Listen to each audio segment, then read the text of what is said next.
ايه رأيك لو قلت لك ان انت ممكن تسجل وتحصل على فيزا افتراضية وكمان تكسب دولار هدية؟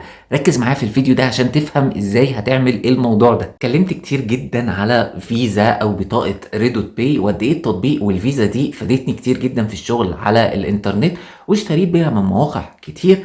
في مواقع ما اشتغلتش عليها لكن الاغلبيه كانت شغاله معايا. ما شافش فيديو طريقه التسجيل في ريدوت باي وتوثيق الحساب يشوفوا، هتلاقوني سايبه لكم في وصف الفيديو. طبعا هم كانوا بينزلوا عروض كتير جدا في الفتره الاخيره، والفتره اللي فاتت او بالتحديد من يومين نزلوا عرض ممتاز جدا، والعرض ده انت بتطلع كسبان منه كمان فلوس، مش بس بتجيب بطاقه افتراضيه تشتغل معاك. العرض ده عباره عن ايه؟ ان انت لو سجلت من الرابط اللي في وصف الفيديو مبدئيا كده بتكسب 5 دولار مشتريات، مش تقدر تسحبهم لكن تقدر تشتري بيهم اللي انت عايزه، لكن بشرط ان انت توثق الهويه بتاعتك، وبعد كده بتشحن الحساب ده وتشتري البطاقه الافتراضيه.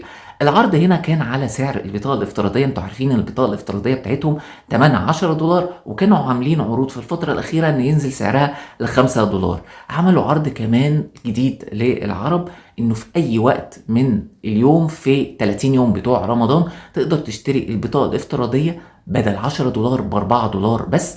طبعا العرض متاح ليك للشراء لمره واحده للاكونت الواحد، وبالتالي كده انت هتشحن ب 4 دولار وتشتري البطاقه ب 4 دولار وبتكسب 5 دولار اصلا في البدايه، وبالتالي كده انت بتطلع كسبان 1 دولار.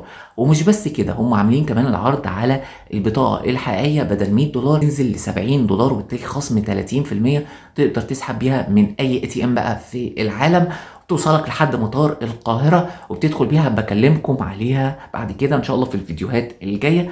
اتمنى ان انتوا كلكم تستفيدوا من العرض ده، اتمنى الخير والتوفيق للجميع. شكرا جدا يا جماعة على حسن استماعكم، والسلام عليكم ورحمة الله وبركاته.